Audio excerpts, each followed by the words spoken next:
Hello everyone, कैसे हो सभी। आई होप आप सभी काफ़ी बढ़िया होंगे। स्वागत करते हैं आप सबका एमपी बोर्ड एजुकेशन के यूट्यूब चैनल पर। तो फिजिक्स में अब हम लोग स्टार्ट करेंगे यूनिट नंबर 7, जिसका नाम है ड्यूअल नेचर ऑफ लाइट। ये हम लोग स्टार्ट करने वाले हैं। भाई साहब, पहले इसका वेटेज देख लीजिए आप लोग। 5 नंबर के यहाँ से क्वेश्चन आंसर बनने वाले हैं। 3 तो यहाँ से ऑब्जेक्टिव बन जाएंगे, ठीक है। उसके बाद 2 नंबर का एक क्वेश्चन यहाँ से आएगा। हो गए 5 नंबर। ओके, चलिए तो अब बात कर लेते हैं रिड्यूस टॉपिक के ऊपर, क्या क्या इसमें रिड्यूस हो चुका है। तो डेविसन जर्मन एक्सपेरिमेंट यहाँ से रिड्यूस हो चुका है, ठीक है। इसको पढ़ने की आपको जरूरत नहीं है। इसके बाद बात करते हैं कौन कौन से टॉपिक अब हमें पढ़ने रहेंगे। तो यहाँ पर आपके सामने टॉपिक्स दिख रहे हैं, एक एक करके बात करते हैं। सबसे पहले हम लोग स्टार्ट करेंगे photo electric effect and it's law से, ठीक है। ये हम लोग पढ़ेंगे। यहाँ पर हम लोग थ्रेशोल्ड एनर्जी को जानेंगे इसी टॉपिक के अंदर, ठीक है। उसके बाद हम लोग पढ़ेंगे आइंस्टीन फोटो इलेक्ट्रिक इक्वेशन, इसको देखेंगे अच्छे से और यहाँ से हम लोग वर्क फंक्शन समझ लेंगे। इसके बाद आएंगे ड्यूअल नेचर ऑफ रेडिएशन के ऊपर, ठीक है। डेफिनेशन रहेगी छोटी सी, 2 नंबर लायक, वो हम लोग देखेंगे। उसके बाद डी ब्रोगली वेव इक्वेशन देखेंगे। इसके बाद डी ब्रोगली की वेव इक्वेशन जो हम लोग देखने वाले हैं उसको काइनेटिक एनर्जी की टर्म में समझने वाले हैं। ओके, काइनेटिक एनर्जी की टर्म में हम लोग यहाँ पर समझने वाले हैं। उसके बाद हम लोग देखेंगे फोटोन एंड इट्स प्रॉपर्टी, फिर thermionic, photoelectric and field emission देखेंगे। 2 2 नंबर के क्वेश्चन रहेंगे ये सारे। उसके बाद स्टॉपिंग पोटेंशियल, इलेक्ट्रॉन वोल्ट समझेंगे, ऑब्जेक्टिव देखेंगे, न्यूमेरिकल देखेंगे, चैप्टर फिनिश। ओके, तो स्टार्ट करते हैं यहीं से हम लोग स्टार्ट करेंगे फोटो इलेक्ट्रिक इफेक्ट से। पहला टॉपिक हमारा यही रहेगा इस चैप्टर का, फोटो इलेक्ट्रिक इफेक्ट। क्या है फोटो इलेक्ट्रिक इफेक्ट, इसे समझते हैं। सबसे पहले तो आपको क्या दिख रहा होगा, यहाँ पर एक सूरज चाचू हमारा दिख रहा होगा। ये हमारा सन है, ठीक है, सूरज है अपना। यहाँ से अल्ट्रावायलेट रेस आ रही होगी। अब हमने क्या रखा, लगा रखा है यहाँ पर एक मेटल की पैनल लगा रखी है, ठीक है। कुछ भी बोल सकते हो आप लोग। एक मेटल की पैनल हमने लगा रखी है, जैसे सोलर पैनल होती है हमारे पास, ऐसे ही हमारे पास यहाँ पर क्या है, एक मेटल की पैनल है, ठीक है। मतलब मेटल है हमारे पास, सिंपल सी बात है। तो होगा क्या, यहां से आएगी हमारे पास, यहां से कुछ इस प्रकार से हमारे पास क्या आएगी, यहां से अल्ट्रा वायलेट रेज आएगी। सूरज के पास से कौन सी रेज आती है, अल्ट्रा वायलेट रेज आती है। ओके, तो ये जो अल्ट्रा वायलेट रेज है ये इसके ऊपर स्ट्राइक करेगी, इस मेटल के ऊपर स्ट्राइक करेगी। अब अगर ये अल्ट्रा वायलेट रेज जो इसके ऊपर आ रही है वो अगर एक मिनिमम फ्रीक्वेंसी की हो, एक मिनिमम फ्रीक्वेंसी की हो, जिसकी वजह से, इस मिनिमम फ्रीक्वेंसी की वजह से क्या हो सके, इस मिनिमम फ्रीक्वेंसी की वजह से यहां से इलेक्ट्रॉन बाहर निकल सके, यहां से इलेक्ट्रॉन बाहर निकल सके, इस मेटल से इलेक्ट्रॉन बाहर निकल सके, तो इस पूरे फिनोमिना को हम लोग क्या बोलेंगे, फोटो इलेक्ट्रिक इफेक्ट बोलेंगे। फिर से सुनिए ध्यान से। सिंपल सी बात यह है कि हमारे पास यूवी रेज आ रही है, सन के पास से अल्ट्रावायलेट रेज आ रही है, स्ट्राइक करिए हमारे किसके ऊपर, स्ट्राइक करिए हमारी मेटल पैनल के ऊपर। अब यहां से इलेक्ट्रॉन बाहर निकलेंगे, जैसे स्ट्राइक करेगी वैसे इलेक्ट्रॉन बाहर निकलेंगे। लेकिन इलेक्ट्रॉन तब तक बाहर नहीं निकलेंगे जब तक सामने वाले की फ्रीक्वेंसी, जो लाइट हमारे पास आ रही है उसकी फ्रीक्वेंसी कितनी ना हो जाए। एक मिनिमम फ्रीक्वेंसी तो होना चाहिए कि भैया अगर इतनी फ्रीक्वेंसी है तो हम लोग बाहर निकल जाएंगे, लेकिन अगर इससे कम फ्रीक्वेंसी हुई, इस फ्रीक्वेंसी से कम फ्रीक्वेंसी हुई तो हम लोग बाहर नहीं निकलेंगे। इलेक्ट्रॉन ऐसा बोलते हैं कि हमें मिनिमम फ्रीक्वेंसी चाहिए, और वो जो मिनिमम फ्रीक्वेंसी जो कि इलेक्ट्रॉन को इमिट करवा सके उसे हम लोग बोलते हैं थ्रेशोल्ड फ्रीक्वेंसी। थ्रेशोल्ड फ्रीक्वेंसी आई बात समझ में, थ्रेशोल्ड फ्रीक्वेंसी किसे बोलते हैं, ये होगी हमारी थ्रेशोल्ड फ्रीक्वेंसी। चलिए, तो इसी पूरे फिनोमिना को हम लोग क्या बोलते हैं, फोटो इलेक्ट्रिक इफेक्ट बोलते हैं। बहुत ईजी है, देख लो, आप लोग पढ़ लो यहाँ पर। The phenomena of emission of electron from the surface of a metal when the light radiation of suitable frequency और wavelength incident on the metallic surface called photo electric effect. आई बात समझ में। In the photo electric effect the light energy is transfer into the electrical energy, ठीक है। तो light energy हमारे पास आई थी, उससे हमने क्या जनरेट करवा ली, इलेक्ट्रिसिटी जनरेट करवा सकते हैं। ओके, तो ये रहेगा यहाँ पर। सिंपल सी बात है, काफी सारी चीज आपको समझ में आ गई होगी। तो हमारे पास एक मिनिमम फ्रीक्वेंसी होना भैया बहुत जरूरी है, ठीक है। मिनिमम फ्रीक्वेंसी जो कि इलेक्ट्रॉन को इमिट करवा सके वो होना जरूरी है, जिसको हम लोग थ्रेशोल्ड फ्रीक्वेंसी बोलेंगे। अब इसके नियम पढ़ते हैं, कौन कौन से नियम है फोटो इलेक्ट्रिक इफेक्ट के। तो पहला नियम बोलता है, if the intensity of light radiation is increase then the number of photoelectrons emitted per second from metal surface is also increase. क्या मतलब हुआ इसका, पहला पॉइंट आपसे बोलता है, ध्यान से पढ़ लो इसे, कि if the intensity of light, अगर इंटेंसिटी ऑफ लाइट रेडिएशन ज्यादा हुई, अगर ज्यादा इंटेंसिटी हमारे पास हुई, तो हमारे नंबर ऑफ इलेक्ट्रॉन जो रहेंगे ना, फोटो इलेक्ट्रॉन जो रहेंगे, जो निकल रहे हैं वो भी ज्यादा निकलेंगे। ठीक है, जितनी ज्यादा इंटेंसिटी से आप लोग लाइट मारोगे उतने ज्यादा बेचारे इलेक्ट्रॉन बाहर निकलेंगे, और जितनी फ्रीक्वेंसी से आप लोग लाइट मारोगे उतने ही तेजी से हमारे इलेक्ट्रॉन, उतने ही ज्यादा नंबर ऑफ इलेक्ट्रॉन वहां से बाहर निकलेंगे, ज्यादा नंबर ऑफ इलेक्ट्रॉन बाहर निकलेंगे। ठीक है, ये बात हमने पहले पॉइंट में लिखी है, और दूसरे पॉइंट में भी सेम यही बात लिखी हुई है, फ्रीक्वेंसी के ऊपर लिखी हुई है। If the frequency of incident light radiation increase then the emission of photoelectron is also increase. Emission मतलब होता है निकलना। ओके, थर्ड पॉइंट क्या बोलता है? The maximum kinetic energy of photo electron depend upon the frequency of incident light radiation. कि जो हमारी काइनेटिक एनर्जी होगी, इलेक्ट्रॉन का जो मूवमेंट होगा, कितनी तेजी से बाहर निकलेंगे, वो डिपेंड किसके ऊपर करता है? फ्रीक्वेंसी के ऊपर डिपेंड करता है कि कितनी फ्रीक्वेंसी से हमारी लाइट आ रही है। ओके, उसके ऊपर डिपेंड करता है कि कितनी स्पीड से बाहर निकलेंगे वो लोग। तो यहाँ पर यहाँ से यहाँ तक पढ़ना बहुत इंपॉर्टेंट बात लिखी हुई है, यहाँ से लेकर यहाँ तक। For the given photosensitive material, there exists minimum cutoff frequency below which the emission of photoelectron not possible. This frequency is known as threshold frequency. जो आपको बताई थी ना हमने कि कम से कम इतनी फ्रीक्वेंसी तो चाहिए, नहीं तो इलेक्ट्रॉन बोल देंगे कि भैया हम तो बाहर निकलने वाले हैं नहीं। ठीक है, तो हमें मिनिमम जो चाहिए फ्रीक्वेंसी जिससे कि इलेक्ट्रॉन इमिट हो सके, फोटो इलेक्ट्रॉन इमिट हो सके, उसे बोलेंगे हम लोग थ्रेशोल्ड फ्रीक्वेंसी। अगर थ्रेशोल्ड फ्रीक्वेंसी से कम फ्रीक्वेंसी हुई तो क्या होगा? Emission of photoelectron not possible, not possible, simple सी बात है।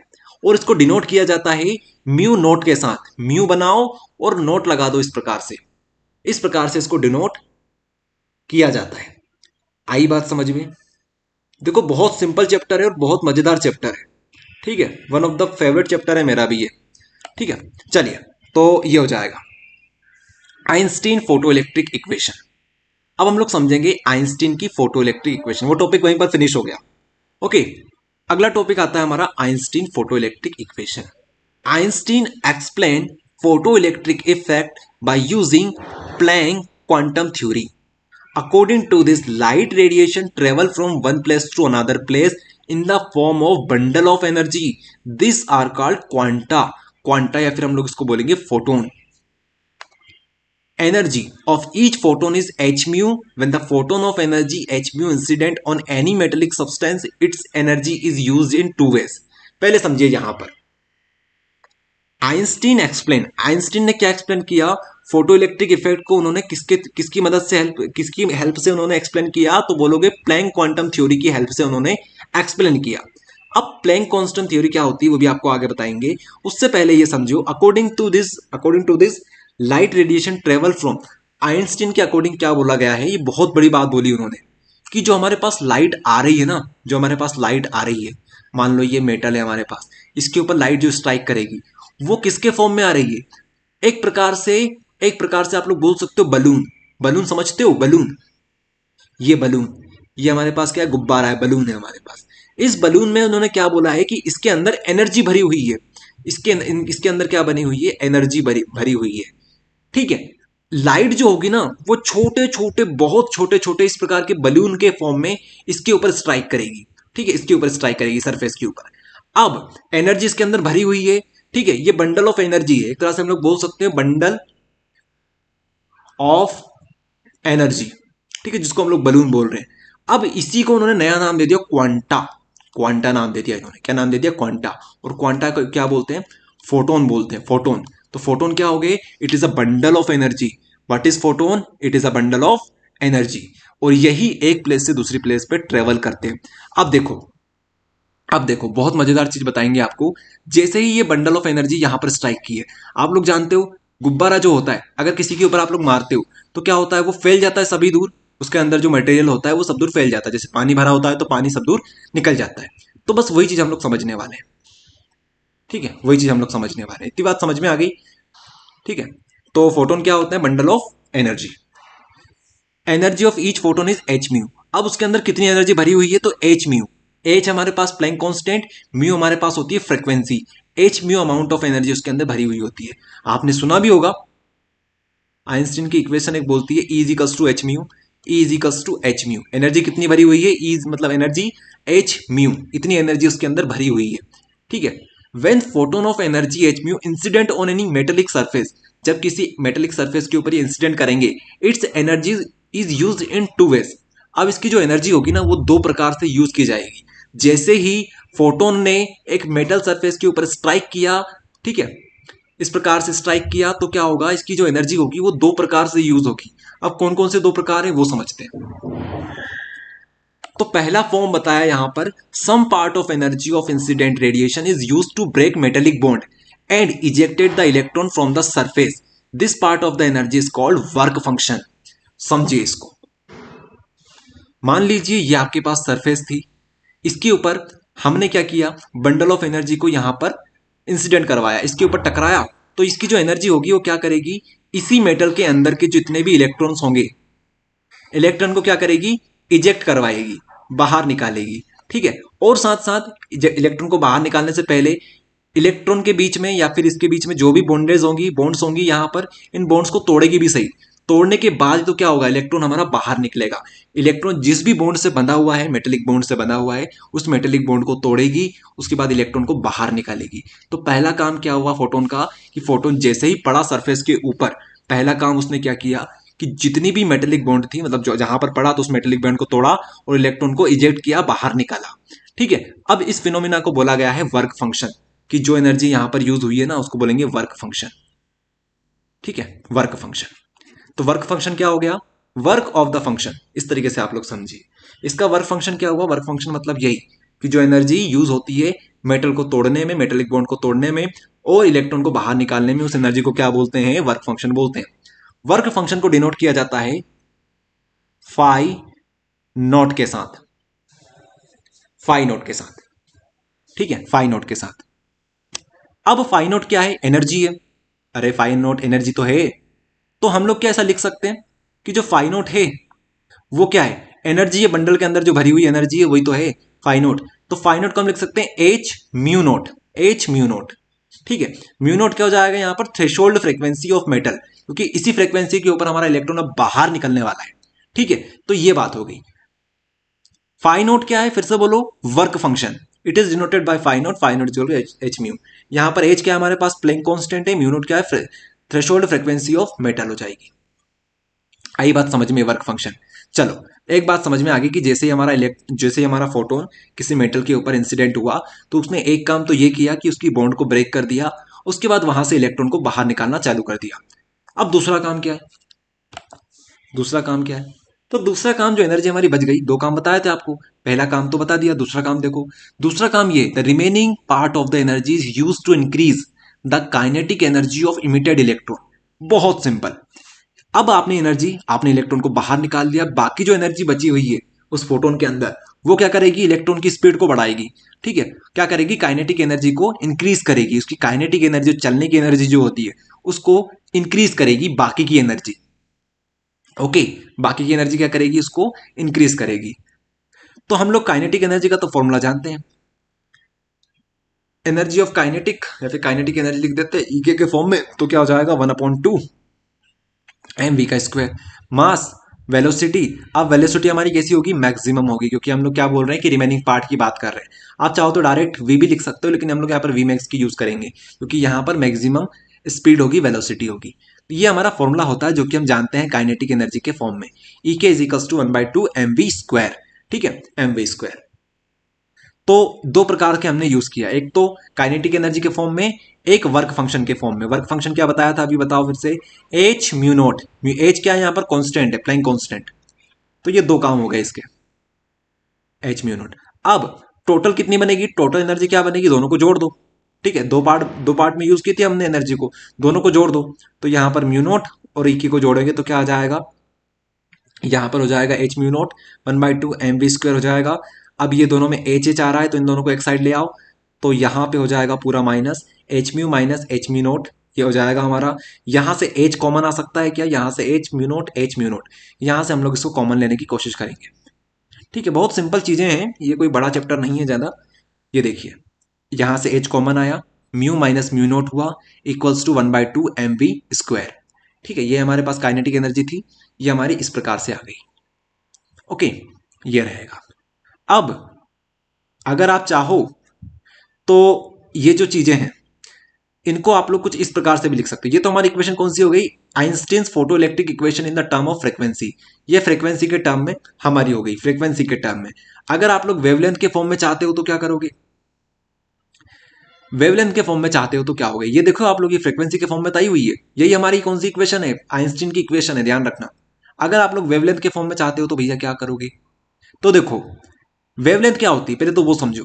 फ्रीक्वेंसी होती है म्यू, म्यू हमारी क्या होगी फ्रीक्वेंसी, फ्रीक्वेंसी फ्रीक्वेंसी क्या होती है आपको पता है, फ्रीक्वेंसी तो टाइम का जस्ट अपोजिट होती है, 1/2 1/1/t हमारा क्या होता है, फ्रीक्वेंसी होता है। ये तो आपको पता होना चाहिए, अगर नहीं पता है तो आप ध्यान रखना।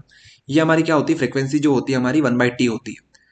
अब जरा ये बताओ टाइम क्या होता है, टाइम क्या होता है, सिंपल सा बताओ, डिस्टेंस अपॉन में स्पीड, डिस्टेंस अपॉन में स्पीड।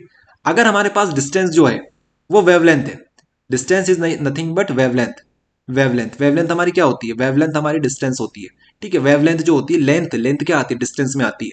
और स्पीड हमारे पास क्या है, स्पीड हमारे पास मान लीजिए लाइट की स्पीड है, स्पीड ऑफ लाइट, तो स्पीड रहने दो। तो टाइम क्या बन गया हमारा, फिर से देखो, टाइम मतलब हो जाएगा वेवलेंथ, वेवलेंथ अपॉन में स्पीड मतलब स्पीड ऑफ लाइट, ठीक है, स्पीड ऑफ लाइट, क्योंकि यहां पर जो बात होगी एनर्जी की वो स्पीड ऑफ लाइट के फॉर्म में होगी। तो क्या हम लोग इसको डायरेक्ट लिख सकते हैं, टाइम जो होगा, टी जो होगा वो होगा लेमडा अपॉन में स्पीड ऑफ लाइट को हम लोग सी बोल देते हैं। तो अगर टी की वैल्यू ये है तो म्यू की वैल्यू क्या हो जाएगी, c by lambda, c by lambda, ठीक है। ये चीज हमें आप ये चीज आपको पता होनी चाहिए, अगर नहीं पता है तो अब ध्यान रखना, अब आपको बता दिया हमने, म्यू इजिकल्स टू हो जाएगा सी बाई लेमडा, ठीक है। तो बस काम हो गया आपका, जहां पर जो म्यू म्यू था उसकी जगह पर सी बाई लेमडा लिख दो, ठीक है। तो यहाँ पर म्यू की जगह पे क्या आ जाएगा, सी बाई लेमडा आ जाएगा, उसी इक्वेशन में हम लोग ये वैल्यू पुट कर देंगे, सी बाई लेमडा आ जाएगा। अब यहाँ पर म्यू नोट है, स्पीड ऑफ लाइट तो कांस्टेंट रहेगी, लेमडा जो होगा वो क्या हो जाएगा, लेमडा नोट हो जाएगा, ठीक है। बाकी ये सारी चीज वही रहेगी, इस प्रकार से आप लोग कर सकते हो, ठीक है। आप चाहो तो आप यहाँ से सी कॉमन निकाल सकते हो। तो इस प्रकार से ये वेवलेंथ के फॉर्म में भी आपकी इक्वेशन बन जाएगी। बताओ कितनी सिंपल थी, बहुत सिंपल चैप्टर है, फिर आपसे बोल रहे हैं, अगर आप लोग ध्यान से पढ़ोगे तो Einstein's photo electric equation the term of wavelength, ये आ गया आपका।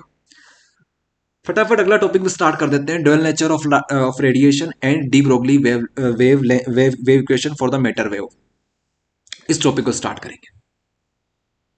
पहला क्वेश्चन हमारे माइंड में अब आना चाहिए कि ड्यूअल नेचर क्या होता है और किस प्रकार से ड्यूअल नेचर का काम आया हमारे जीवन में, समझिए इस चीज को।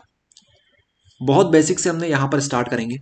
There was no universal expectable theory with the help of all the phenomena related with radiation could be explain the phenomena of interference, diffraction, polarisation etcetera could be explain with the help of wave theory.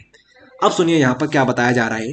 अभी तक मतलब अभी तक की बात कहाँ पर हो रही है, ये उस समय की बात हो रही है जब आइंस्टीन वगैरह जिंदा थे, उस टाइम की बात हो रही है ये। उस समय तक कोई भी ऐसी यूनिवर्सल थ्योरी नहीं बनी थी जो कि बता सके, एक्चुअल बता सके कि यार ये जो रेडिएशन है, जो लाइट है, वो डुअल नेचर की हो, डुअल नेचर कि यार उसका पार्टिकल नेचर भी हो और साथ साथ उसका वेव नेचर भी हो।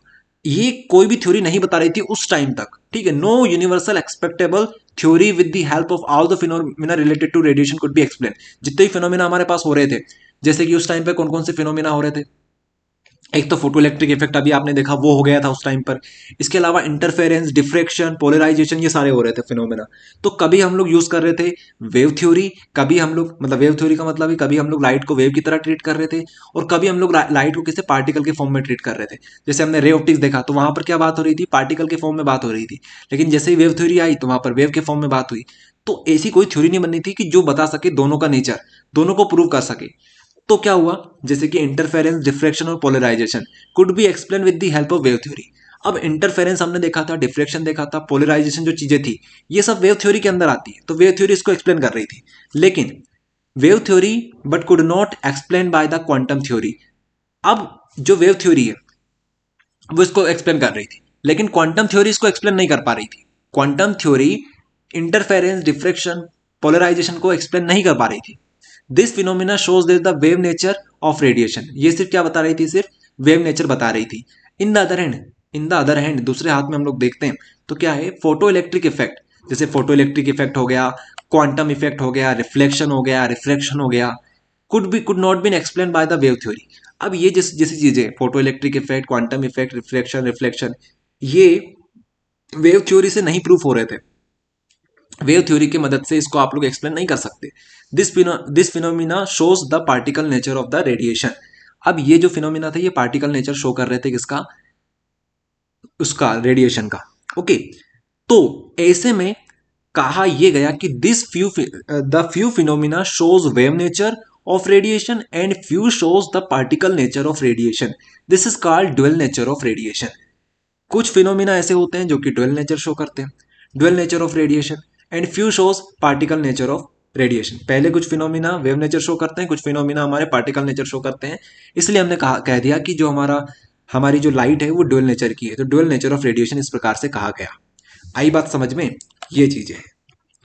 अब आप लोग बात करेंगे डी ब्रोगली वेव की। डी ब्रोगली वेव इक्वेशन, उससे पहले हम लोग समझेंगे डी ब्रोगली वेव क्या थी। The wave associated with the particles is called matter wave, is called matter wave और डी ब्रोगली वेव। अब डी ब्रोगली भाई साहब थे बहुत चालू। उन्होंने क्या बोला कि जो वेव पार्टिकल के साथ, जो वेव पार्टिकल के साथ एसोसिएटेड है, जुड़ी हुई है, मतलब पार्टिकल और वेव दोनों एक दूसरे से अटैच है, जुड़े हुए, और इसी तरह की वेव को उन्होंने नाम दे दिया मेटर वेव।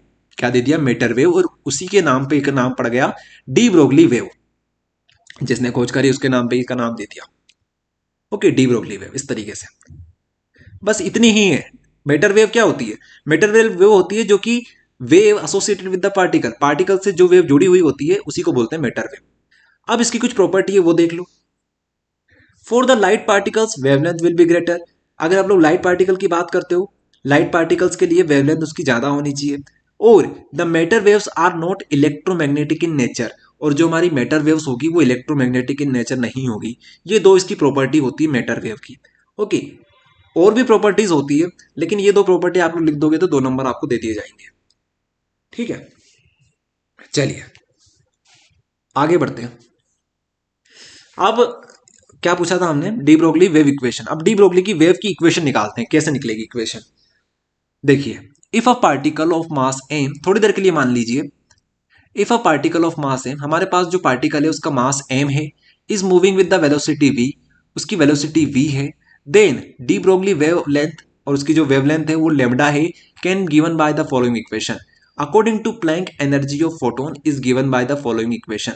हम जानते हैं प्लैंक क्वांटम थ्योरी के अकॉर्डिंग, ठीक है, कि जो हमारा ई होता है, ये जो हमारा ई होता है, ई इज इक्वल्स टू होता है h mu. E is equals to h mu होता है, किसकी वजह से पता है हमें, प्लैंक कांस्टेंट थ्योरी की मदद से पता है, जहां पर एच क्या है, h is a Planck constant, h is a Planck constant. ठीक है, इसकी कुछ वैल्यूज भी होती है, आपको आगे बताएंगे। If photon is considered as a particle of mass m, then according to Einstein's mass equation.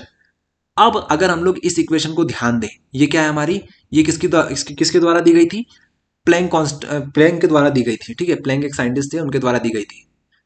उसके अलावा हमारे पास एक और इक्वेशन थी आइंस्टीन की, जो क्या थी, E is equals to m c square.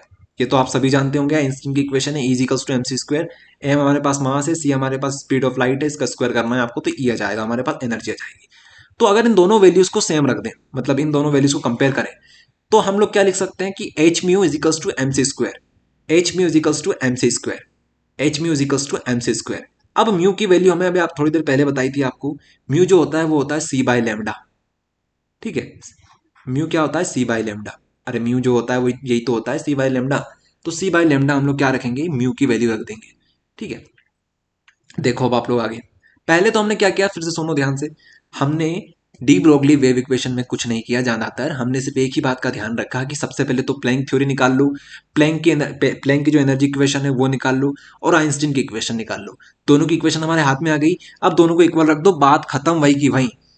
De Broglie ने कुछ नहीं किया, डी ब्रोगली ने दिमाग लगाया, उसने क्या किया कि हमारे पास साइंटिस्ट कौन आए थे, हमारे पास प्लैंक साइंटिस्ट आए थे, उनकी इक्वेशन निकालो। आइंस्टीन आए थे, आइंस्टीन की इक्वेशन निकालो। दोनों की इक्वेशन निकालने के बाद दोनों को इक्वल रख दिया और कुछ नहीं किया, खुद का कुछ नहीं किया, उसने सिर्फ दिमाग लगाया है। अगर आप लोग ध्यान से देखोगे तो उसने सिर्फ दिमाग लगाया और दिमाग का खाया उसने। ठीक है, इजिकल्स टू एच म्यू दे रखा था पहले से, इजिकल्स टू एमसी स्क्वायर दे रखा था, उसने बस इक्वल रख दिया दोनों को। अब देखते जाओ, अब यहां पे हम लोग क्या करेंगे, ये जो हमारे पास म्यू आया हुआ है, म्यू की वैल्यू हमने सी बाई लेमडा रख दी। जैसे हमने h mu m c square में हम लोग म्यू की वैल्यू सी बाई लेमडा रखेंगे तो क्या होगा, यहाँ पर वैल्यू जैसे रखी तो म्यू की जगह पे आ जाएगा c by h c by lambda, h c by lambda यहाँ पे आ गया। ठीक है, अब सी से सी कैंसिल हो जाएगा, ये एक सी से, यहाँ पर दो सी से दो सी तो यहाँ कैंसिल हो गया। अब यहाँ पे बचा H by lambda, H by lambda हमारे पास बचा, यहाँ पे बचा एम सी। तो हम लोग क्या करेंगे, हम लोग लेमडा के फॉर्म में चाहते हैं तो क्या करेंगे, ये जो एच है इसको अपॉन में भेज देंगे। ठीक है, तो ये क्या हो जाएगा, m c by h is equals to one by lambda. और अगर आप लोग इसको सीधा करना चाहते हो तो h m c is equals to lambda, ये बन जाएगा। ठीक है, अब ये जैसे ही बना, ये जैसे ही बना, आप लोग क्या बोलोगे, जो हमारे पास m इंटू सी है, ये क्या होता है, मास इंटू ये जो हमारे पास ये स्पीड ऑफ लाइट है। ठीक है, m इंटू सी मतलब वेलोसिटी हम लोग बोल सकते हैं, और मास इंटू वेलोसिटी क्या होता है, ये हमारे पास होता है मोमेंटम p। ये क्या होता है, हमारे पास मोमेंटम होता है। तो हम लोग एम सी की जगह पर डायरेक्ट मोमेंटम लिख सकते हैं, p लिख सकते हैं। तो h upon p equals to lambda, और यही हमारा क्या बोलता है, इक्वेशन की, इक्वेशन ऑफ डी ब्रोगली, यही हमारे पास है। डी ब्रोगली इक्वेशन हमारे पास यही रहेगी, h p is equals to lambda, h upon p equals to lambda. इसको याद कर लो, समझ लो, लिख लो, बहुत इजी चीज है ये। क्या करोगे, सबसे पहले देखो दो लाइन में आपको, दो तीन लाइन में आपको समझाते हैं।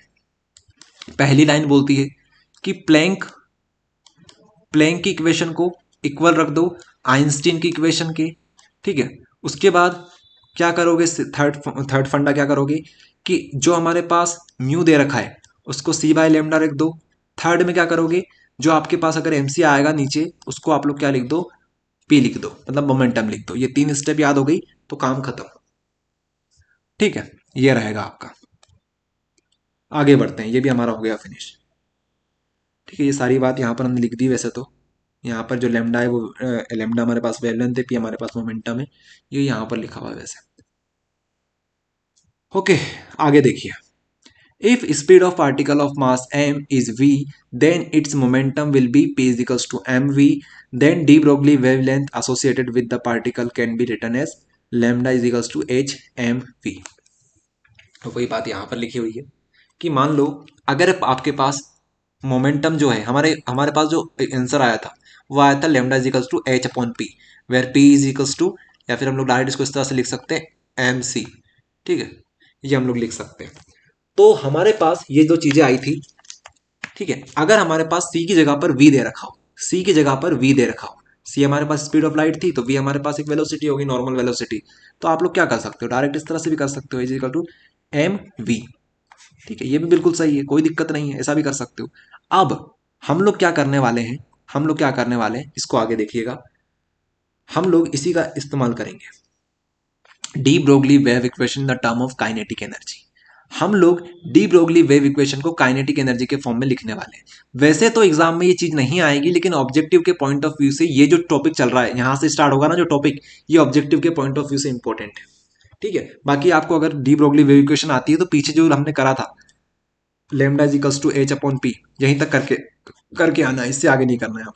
ओके, दो नंबर में और कितना करोगे। चलिए, तो यहां देखिए आप लोग, तो de Broglie wavelength in term of kinetic energy हम लोग देखने वाले हैं। काइनेटिक एनर्जी क्या बोलती है हमारी, one upon two m v square, यही थी हमारे पास काइनेटिक एनर्जी। ठीक है, तो हम लोग क्या इसको इस तरह से लिख सकते हैं, टू यहाँ पे चला जाएगा तो ये बन जाएगा to K M v square, to K M v square. अगर हम लोग यहाँ पर एम से मल्टीप्लाई कर दे दोनों साइड, यहाँ पर भी एम से मल्टीप्लाई कर दे, यहाँ पर भी एम से मल्टीप्लाई कर दे, तो यहाँ पे हो जाएगा टू के एम, यहाँ पे हो जाएगा एम वी स्क्वायर, यहाँ पे हो जाएगा v square, m square v square, m square v square. Okay, हम लोग करना क्या चाहते हैं वो समझो।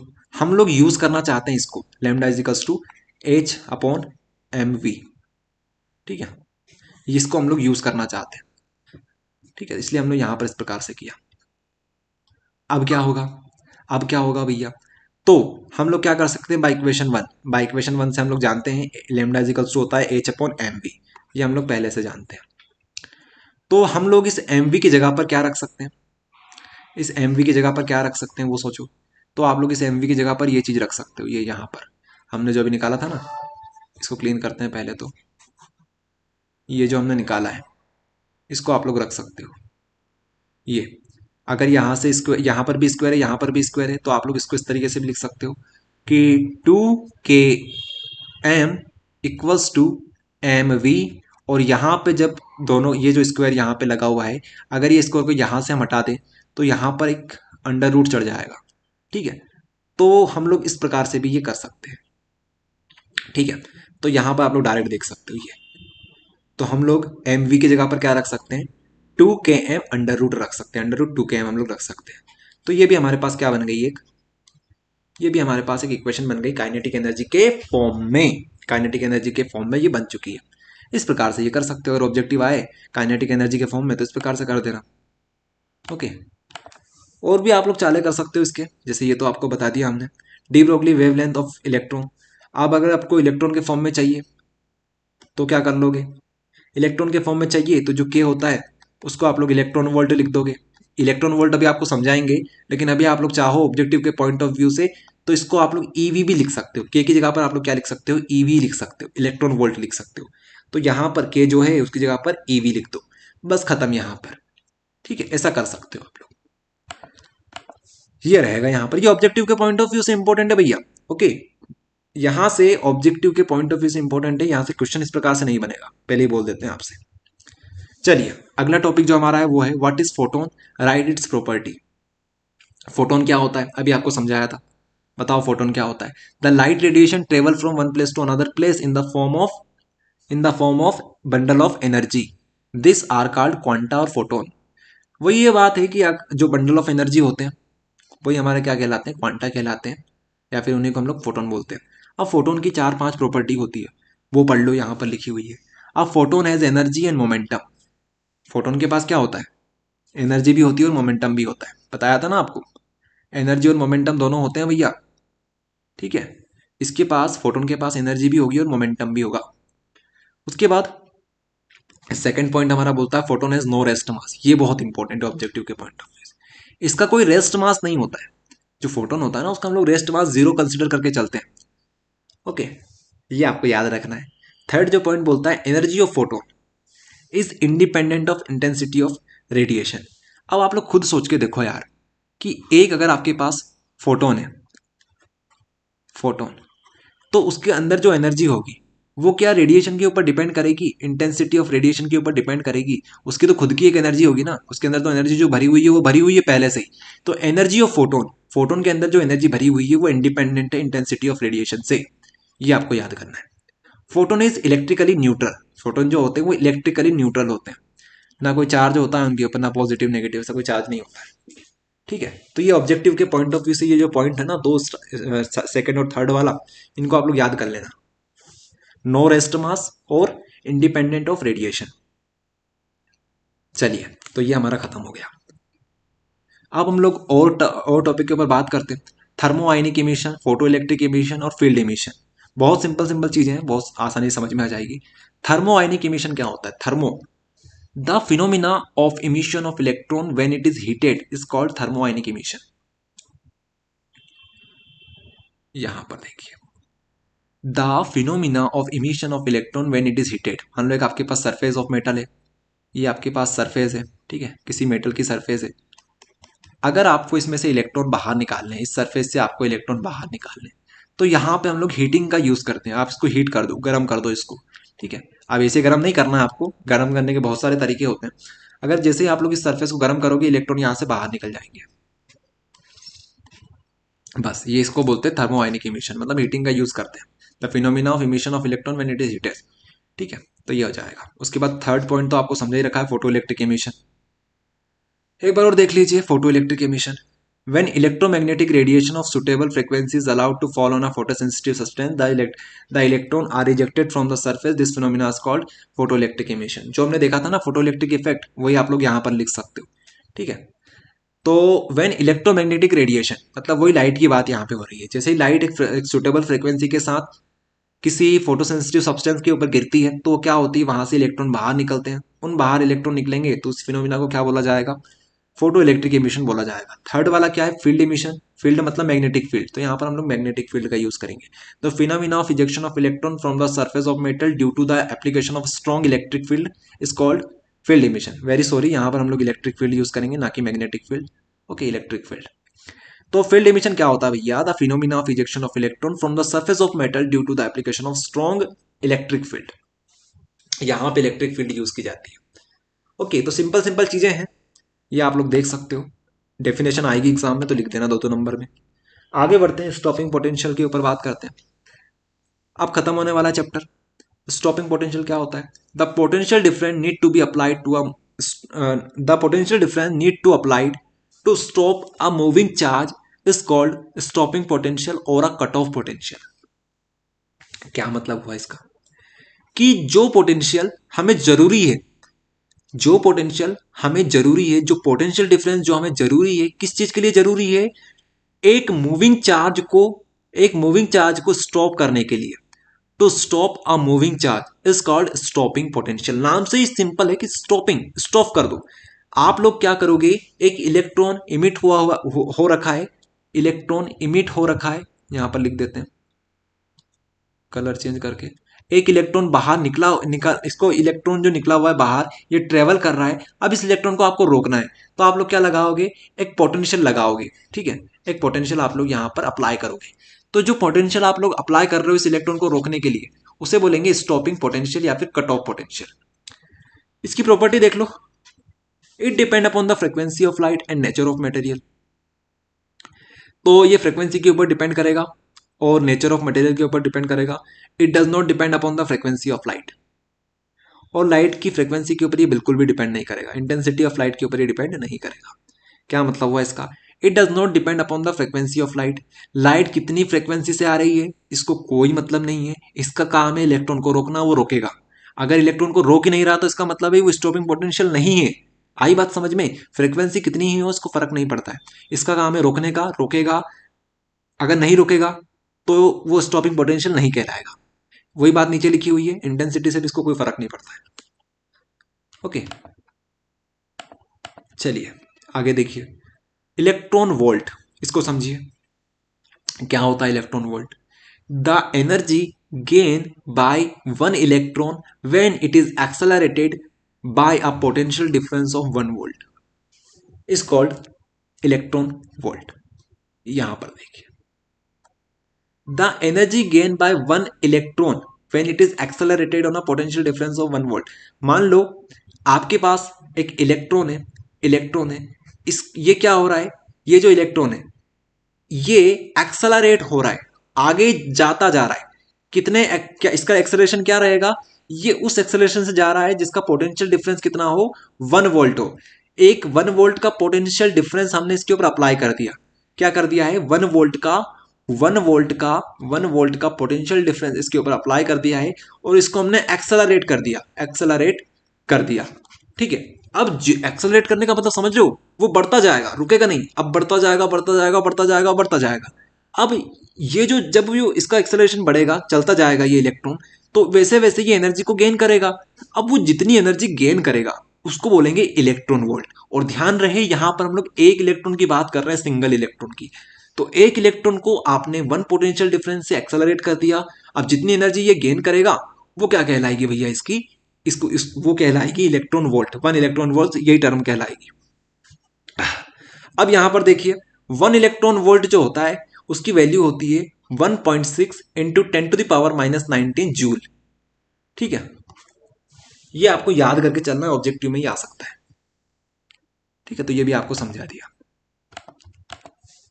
आगे देखते हैं, photo electric cell. The photo electric cell और photocell work on the principle of the photo electric effect. जो फोटो इलेक्ट्रिक सेल होते हैं वो क्या होते हैं? वो वर्क करते हैं principle of photo electric effect. जो हमने फोटो इलेक्ट्रिक इफेक्ट देखा था उसी प्रिंसिपल के ऊपर फोटो इलेक्ट्रिक सेल बेस्ड होते हैं। और इसका मेन पर्पस क्या होता है? इसका मेन पर्पस होता है लाइट एनर्जी को इलेक्ट्रिकल एनर्जी में कन्वर्ट करना। तो फोटो इलेक्ट्रिक इफेक्ट से जो सेल बना दिया आपने, वही डिवाइस क्या कहलाएगा? फोटो इलेक्ट्रिक सेल कहलाएगा। आप इसके भी 2 पॉइंट पढ़ लो। Photo electric cell are use to control temperature and furnace. अब जो फोटो इलेक्ट्रिक सेल होता है ना, वो टेम्परेचर कंट्रोल करने में काफी ज्यादा यूज किया जाता है साइंटिस्ट लोगों द्वारा। उसके बाद photo electric cell are also used in the study of spectra of star and temperature. Temperature से रिलेटेड जो चीजें हैं उसमें ये यूज किया जाता है फोटो इलेक्ट्रिक सेल, क्योंकि ये काम ही क्या करता है? लाइट एनर्जी को इलेक्ट्रिकल एनर्जी में कन्वर्ट करता है। Photo electric cell are used in the study of spectra of stars. जो स्टार्स वगैरह की स्टडी की जाती है, ठीक है, साइंटिस्ट द्वारा, तो उसमें भी इसका यूज किया जाता है। ओके, आगे देखिए एक सवाल है जो कि लगा लेते हैं फटाफट। ये जो क्वेश्चन है हमारा भैया, ये क्वेश्चन बैंक से ले रखा है हमने, इंपॉर्टेंट क्वेश्चन है। The wavelength of electron is 1 nanometre, find its momentum and kinetic energy. आपको इन्होंने क्या दे रखा है, आपको इन्होंने इलेक्ट्रॉन का क्या दे रखा है भैया, the wavelength of electron is 1 nanometre. इन्होंने आपको वेवलेंथ दे रखी है एक इलेक्ट्रॉन की, एक हमारे पास इलेक्ट्रॉन है उसकी वेवलेंथ है 1 नैनोमीटर। अब हम लोग नैनोमीटर में डील नहीं करेंगे, हम लोग इसको नैनोमीटर को मीटर में कन्वर्ट करेंगे सबसे पहले तो, फिर आगे देखेंगे क्या पूछा जा रहा है हमसे। तो हमारे पास जो लेमडा है, वेवलेंथ जो हमारे पास है वो कितनी दे रखी है इन्होंने, 1 नैनोमीटर। 1 नैनोमीटर का मतलब क्या है, 1 × 10⁻⁹ one one one 10⁻⁹ very sorry very sorry very sorry, 1 × 10⁻⁹ metre, ये हो जाएगा। बहुत सिंपल है, नैनोमीटर का मतलब होता है, एन का मतलब सिंपल सा हो जाता है 10⁻⁹ ये लगा दो बस। ओके, नैनो जब भी दिखे तो 10⁻⁹ लगा देना। ओके, चलो, तो 1 नैनोमीटर क्या हो जाएगा, 1 × 10⁻⁹ metre. Find the momentum. Okay, तो हमने पी लिख लिया, यहां पर हमसे पी पूछा जा रहा है, और क्या पूछा जा रहा है, काइनेटिक एनर्जी ई। हमसे ये दो चीज पूछी जा रही है। ओके, हमारे पास लेमडा दे रखा है। ओके, तो हम लोग एनर्जी निकाल सकते हैं। एनर्जी तो बहुत सिंपल है, एनर्जी क्या होती है, h mu is equals to h mu, यही तो होती है एनर्जी हमारी। तो एच तो हमारे पास कांस्टेंट है, इसकी वैल्यू तो हमें पता है। म्यू क्या है, म्यू हमारे पास होता है फ्रीक्वेंसी। क्या फ्रीक्वेंसी हमें दे रखी है, फ्रीक्वेंसी नहीं दे रखी इन्होंने, तो हमें लेमडा दे रखा है, तो हम लोग इसको कन्वर्ट कर लेंगे सी बाई लेमडा में। अब सी भी हमारे हमको पता है, सी क्या होता है, स्पीड ऑफ लाइट होती है, और ये कांस्टेंट होती है, अपॉन में लेमडा आ जाएगा। तो एच भी हमें पता है, सी भी हमें पता है, लेमडा भी हमें दे रखा है, तो बस वैल्यू पुट कर दो। एच जो होता है वो होता है प्लैंक कांस्टेंट, जिसकी वैल्यू होती है 6.6 × 10⁻⁻34। ये हमारे पास क्या होती है, एच की वैल्यू होती है, प्लैंक कांस्टेंट की वैल्यू होती है, क्या होती है, 6.6 × 10⁻�34। ये हमारे पास वैल्यू होती है प्लैंक कांस्टेंट की। और सी स्पीड ऑफ लाइट क्या होता है, 3 × 10⁸। ये हमारे पास क्या होता है, स्पीड ऑफ लाइट होता है। तो ये हो गया, ये हो गया। अब लेमडा भी हमने दे रखा है, तो 1 × 10⁻⁹ कर लिया। ठीक है, हमने इनको सबको मीटर में कन्वर्ट इसलिए किया है क्योंकि स्पीड ऑफ लाइट जो होती है वो मीटर पर सेकंड में हम लोग मेजर करते हैं। ओके, तो इसलिए तो यहाँ पे सारी चीज़ें वो कैंसिल वगैरह हो जाएगी, यूनिट वगैरह। हमारे पास जो एक्सप्रेशन आएगा इसको सॉल्व करने के बाद आ जाएगा। तो अब इसको आप लोग सॉल्व करिएगा, तो सॉल्व करने के बाद आपके पास ये आंसर आ जाएगा। ठीक है, एनर्जी किसमें आएगी, जूल में आएगी। उसके बाद हम लोग देखते हैं पी कैसे निकालना है, मोमेंटम कैसे निकालना है। मोमेंटम निकालने का क्या फंडा है आपका, एच इंटू लेमडा। ये कर दो तो इससे क्या आ जाएगा आपका, आपके पास इससे आ जाएगा भैया मोमेंटम। तो ये भी आप लोग कर सकते हो। ओके, अगला क्वेश्चन देखते हैं। The work function of a metal is electron volt, is an electron volt, एक इलेक्ट्रॉन वोल्ट हमें दे रखा है। Find the threshold frequency of photo electric emission. तो इस बार हमें क्या दे रखा है, वर्क फंक्शन दे रखा है। वर्क फंक्शन समझाया था आपको, वर्क फंक्शन क्या होता है, देखो हमें आइंस्टीन भैया ने ये बोला था कि जो हमारे फोटोन होते हैं ना, फोटोन के अंदर एनर्जी होती है, वो दो प्रकार से यूज होती है। एक तो क्या करते हैं, मेटल की बॉन्ड को ब्रेक करते हैं और इलेक्ट्रॉन को बाहर निकालते हैं, इसको बोलते थे वर्क फंक्शन।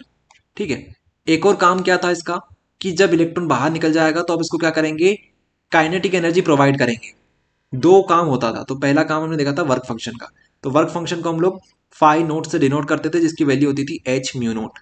तो हमारे पास फाई नोट दे रखा है, क्या दे रखा है, 1 इलेक्ट्रॉन वोल्ट दे रखा है, 1 इलेक्ट्रॉन वोल्ट दे रखा है। ठीक है, उसके बाद एच हमें पता है 6.6 × 10⁻⁻34, ये हमारे पास पता है हमें। अब ये भी पता है, अब हमें म्यू नोट निकालना है, तो आप लोग म्यू नोट निकाल सकते हो यहाँ पर। ठीक है, इसको इधर अपॉन में भेज दो, तो यहाँ से क्या निकल जाएगा आपके पास, म्यू नोट निकल जाएगा।